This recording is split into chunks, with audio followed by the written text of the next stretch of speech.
लिखा हुआ है certain number of person is sitting in a row facing towards north direction, following information is know about them. क्या लिखा हुआ है, एक पंक्ति में कुछ व्यक्ति उत्तर दिशा के सम्मुख बैठे हुए हैं। उत्तर दिशा मतलब क्या, उत्तर दिशा मतलब कहाँ बैठे हुए हैं, उधर चेहरा करके बैठे हुए हैं, और निम्नलिखित जानकारी उनके बारे में ज्ञात है। निम्नलिखित उनके बारे में जानकारी दी हुई है, इसके थ्रू, ये जो हिंट दिए हुए हैं, जो क्लू दिए हुए हैं, इसके थ्रू हमें सीटिंग अरेंजमेंट सॉल्व करना है। ये certain number of person sitting in a row facing towards north, मतलब किधर देख रहे हैं वो पर्सन, ऊपर की तरफ देख रहे हैं। कितने पर्सन हैं वो हमें नहीं पता, तो उसके लिए हम कोई भी ब्लैंक स्पेस नहीं बनाएंगे, क्योंकि हमें नहीं पता कितने, बस हम क्लू नोट करेंगे। जो लीनियर अरेंजमेंट या पजल सॉल्व करने का सबसे अच्छा तरीका मैंने बताया था कि क्वेश्चन पढ़ते जाओ, हिंट या क्लू रफ में नोट करते जाओ, फेयर जो राइट इन्फॉर्मेशन हो, मतलब जो 100% श्योरिटी दिखा रही हो, उनको आप डायरेक्ट आप फेयर में, जो आपका प्लॉट है जहां पे आप मेन काम कर रहे हो वहां पे ड्रॉ करते जाओ। तो जो भी हिंट होगा या जो क्लू होगा वो मैं इधर साइड में नोट करते जाऊंगा, और जो भी मेन हमारी जो सिटिंग अरेंजमेंट है उसको मैं यहाँ पे ड्रॉ करूंगा। तो देखिए लिखा हुआ है, सबसे पहले आप हिंदी में इंग्लिश में दोनों में क्वेश्चन शो हो रहा है, आप दोनों को देख लीजिए, इसके बाद क्वेश्चन को सॉल्व करते हैं। देखिए इंग्लिश में लिखा हुआ है only 2 person are sitting between H and C, मतलब एच और सी के मध्य केवल 2 व्यक्ति बैठे हुए हैं। Who is sitting fifth to the right of C, जो कि बी के दाएं से 5वें स्थान पर बैठा हुआ है। ध्यान दीजिएगा यहाँ पे जो हु वर्ड का यूज हो रहा है, कहीं पे अगर हु, हुम इस तरह के वर्ड का अगर यूज होता है तो याद रखिएगा कि वो वर्ड जस्ट उसके पहले वाले पर्सन के लिए यूज हो रहा है। जैसे यहाँ पे लिखा हुआ है only 2 person sitting between H and C, और सी के बाद जस्ट लिखा हुआ है हु, मतलब इस हु का यूज उस सी के लिए यूज हो रहा है। लेकिन अगर यहीं पे लिखा होता एंड, इसका मतलब वो एंड का यूज एच के लिए होगा, ना कि सी के लिए होगा। ठीक है, क्लियर है, हु का यूज कहाँ पे के लिए होगा और एंड का यूज कहाँ के लिए होगा। तो यहाँ पे कह रहा है कि only 2 person are sitting between H and C, सिर्फ 2 व्यक्ति बैठे हुए हैं एच और सी के बीच में, मतलब एच और सी के बीच में 2 व्यक्ति बैठे हुए। लेकिन ये नहीं कह रहा है कि एच किधर बैठा है, सी किधर बैठा है, मतलब एच और सी ऐसे भी बैठ सकते हैं और एच और सी ऐसे भी बैठ सकते हैं। लेकिन एक चीज कंफर्म है कि दोनों के बीच में सिर्फ 2 पर्सन आएंगे। Who is sitting fifth to the right of B, फिर कह रहा है कि हु इज द, मतलब हु मतलब कौन, सी को कह रहा है कि C sitting fifth to the right of B, C जो है fifth to the right of B, मतलब बी के राइट में बैठा हुआ है। तो बी अगर इस केस में देखा जाए तो बी को हमें किधर बैठाना पड़ेगा, इधर बैठाना पड़ेगा, तब बी के राइट में सी आएगा। तो बी को मान लीजिए मैंने यहाँ पे बैठा दिया, तो बी के फिफ्थ में कह रहा है, तो 1 2 3 4 और ये फिफ्थ, ठीक है, फिफ्थ राइट हो गया। और अगर इधर मैं सी को इधर बैठाता हूं तब भी मुझे बी को इधर बैठाना पड़ेगा, तभी तो बी के राइट में सी होगा।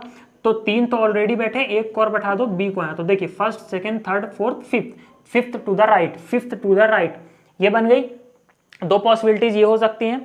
इसके बाद देखिए लिखा हुआ है कि फ्रॉम द राइट एंड, कौन है, C is the sitting third to the right of B. फिर लिखा हुआ है कि C is sitting third from the right end, कह रहा है कि C is third to the, कौन से, राइट एंड से थर्ड पे है। अब एक चीज यहां पे क्लियर हो गई, ये सियोरिटी दिखा रहा है। अब देखिए क्या कह रहा है कि सी जो है राइट से थर्ड एंड पे है, मतलब राइट मतलब ये, तो यहां से थर्ड एंड पर अगर सी आएगा तो देखिए फर्स्ट सेकेंड थर्ड, अगर मैं ये वाली कंडीशन एज्यूम करूं तो यहां पे ये फेल हो जाएगा हमारा, क्योंकि अगर देखिए राइट एंड ये है तो first second third, C fourth पे आ रहा है इस वाले सिचुएशन में, तो इसका मतलब ये हमारा गलत है।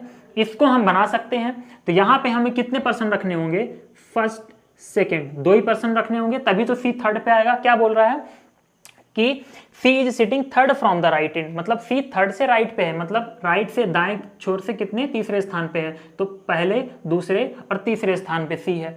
तो एक चीज ये हमारा, ये वाली जो हमारी सिचुएशन थी ये हमारी रॉन्ग हो गई। अब मैं इसको इधर लिख लेता हूं बी एच और सी। अब श्योर हो गया ना कि हाँ एच और सी की पोजीशन क्या होगी, सी के लिए हम श्योर हो गए कि हाँ सी की पोजीशन फिक्स यहीं पे ही है। अब देखिए एच तो उधर बैठ नहीं सकता क्योंकि ये हमारा राइट इंड है, ये इंड है, अब इसके उधर कोई पर्सन नहीं बैठेगा।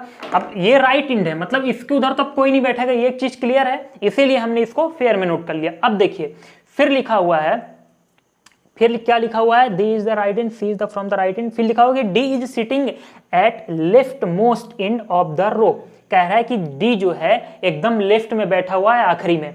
फिर कह रहा है कि row end there are only 2 person sitting between D and A, कह रहा है कि डी एकदम आखिरी में बैठा हुआ है, डी एकदम आखिरी में मान लेता हूं मैं, यहां कहीं पे आखिरी हो रहा होगा, डी यहां पे बैठा हुआ है और कह रहा है कि डी और ए के बीच में कितने परसेंट बैठे हुए हैं, डी एंड ए के बीच में कितने परसेंट बैठे हुए हैं, ओनली 2%। मतलब डी से मैं इधर तो ए को बैठा नहीं सकता क्योंकि ये तो लेफ्ट मोस्ट है। लेफ्ट मोस्ट मतलब क्या, एकदम ये आखिरी पॉइंट हो गया लेफ्ट का, तो उधर ही बैठाना पड़ेगा ए को। और डी और ए के बीच में कितने परसेंट बैठे हुए हैं, 2%, तो मैंने इधर बैठा दिया। ठीक है, अब हमें ये नहीं पता कि ए और बी के बीच में कितने परसेंट बैठे हुए हैं, ये हमें नहीं पता। अभी हम जैसे जैसे क्वेश्चन पढ़ेंगे सॉल्व हो जाएगा वो चीज। देखिए F is sitting just in the middle of the A and B. कह रहा है कि एफ जो है ए और बी के जस्ट मिडिल में बैठा हुआ है। तो ए और बी के जस्ट मिडिल में एफ बैठा हुआ है, तो हमें ये तो पता नहीं कि मिडिल मतलब तो मिडिल तब तो पता चलेगा ना कि जब कि टोटल कितने पर्सन है और ए और बी के बीच में, ये नहीं पता। लेकिन हम ठीक है ऐसे रख लेते हैं कि ए और बी के बीच में कौन आएगा, एफ, एकदम मिड में आएगा एफ। ठीक है, इसको आप, क्योंकि ये चीज क्लियर नहीं थी, इसको मैंने रफ में नोट कर लिया। फिर लिखा हुआ है कि B and second to the right of A. अब देखिए एक चीज ये भी कह दी कि एफ जो है second to the right of A है। मैंने कहा ना कि एंड अगर कहीं पे लग जाए मतलब वो स्टार्टिंग वाले पर्सन के लिए यूज हो रहा होगा। यहां पे क्या लिखा हुआ था कि F is sitting just in the middle of the A and B and second to the right of A. मतलब ए के ही बारे में बात कर रही है, जो एंड लगा हुआ है वो ए से कनेक्ट हो रहा है, मतलब एफ से कनेक्ट हो रहा है। तो F is sitting just in the middle of A and B and second to the right of A. तो ए कहाँ है, यहाँ सेकेंड टू द राइट, मतलब फर्स्ट और सेकेंड, मतलब एफ यहाँ पे आ गया। अब अगर एफ ए और बी के एकदम मिडिल में है तो मतलब बी और एफ के बीच में भी एक ही पर्सन होंगे, तभी एफ कहलाएगा कि हाँ ए और बी के एकदम मिडिल में है एफ। ये क्लियर हो गया। इसके बाद और कुछ है क्या कि not more than 2 person are sitting between B and G. बोल रहा है बी और जी के बीच में 2 से ज्यादा पर्सन नहीं बैठे हुए हैं। एक चीज और कह रहा है कि G is sitting just next to H. क्या कह रहा है कि जी इज, अब देखिए एक चीज और तरीका होता है कि आपके पास प्लॉट में जितने भी पर्सन आ गए हो, आप लिंक्ड होते हैं एक दूसरे से चीज, तो आप वही चीज उठाओ क्वेश्चन से, वही स्टेटमेंट उठाओ जो आपके दिए हुए प्लॉट को कनेक्ट कर पा रहा हो। तो देखिए अभी आप क्या करोगे कि ये जब सेंटेंस पढ़ोगे कि not more than 2 person are sitting between B and G, मतलब बी और जी के बीच में 2 से ज्यादा पर्सन नहीं बैठे हुए हैं। तो मतलब बी, जी को आप कहाँ बैठा सकते हो, यहाँ, जी को आप यहाँ बैठा सकते हो, या तो जी को आप यहाँ बैठा सकते हो। यही 2 प्लेस है, या तो जी यहाँ आएगा या तो जी यहाँ आएगा। लेकिन आगे और पढ़ लेते क्योंकि अब ये कंफर्म नहीं है तो हम कैसे रख दे। लिखा हुआ है कि G is sitting just next to the H. क्या बोल रहा है, G is sitting between, G is sitting just next to the H, मतलब जी यहाँ पे आएगा। ये चीज कंफर्म हो गई, मतलब जी अब यहाँ पे नहीं आएगा। फिर देखिए क्या कह रहा है कि there are only 1 person is sitting between G and C. कह रहा है कि जी और सी के बीच में सिर्फ एक पर्सन है। सही है, बिल्कुल करेक्ट है। ये हमारा सिटिंग अरेंजमेंट हो गया। अब बचे हुए स्थान पे कौन है वो हमें नहीं पता क्योंकि हमें इतनी की ही इंफॉर्मेशन दी हुई थी। अब क्वेश्चन पढ़िए। अब ये हमारे सेटिंग अरेंजमेंट पूरा सॉल्व हो गया। अब क्वेश्चन पढ़ के आप किसी भी क्वेश्चन का जवाब दे सकते हैं। How many person are sitting in the row, पूछ रहा है कितने पर्सन है टोटल रो में। तो देखिए 1 2 3 4 5 6 7 8 9 10 11 12 13 14 15 लोग हैं। ये हमारा राइट आंसर हो जाएगा।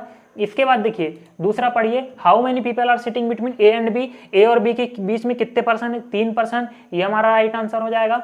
फिर लिखा हुआ है how many person are unknown in a row out of the total number. बोल रहा है कि अननोन कितने लोग हैं, तो 1 2 3 4 5 6 7 8 लोग अननोन है। ये हमारा राइट आंसर हो जाएगा।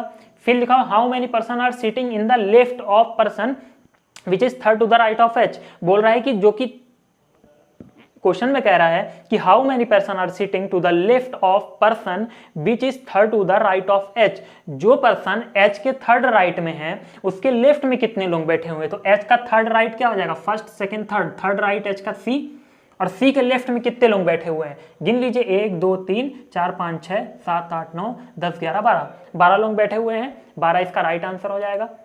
How many person sitting between F and H, F और एच के बीच में कितने पर्सन बैठे हुए हैं, तो आपको दिख रहा है कि 3 पर्सन बैठे हुए हैं। 3 इसका राइट आंसर हो जाएगा। फिर इसके बाद बस इतने ही क्वेश्चन पूछे गए थे और ये लीनियर अरेंजमेंट आपका हो गया खत्म। तो इस तरह से लीनियर अरेंजमेंट सॉल्व करते हैं।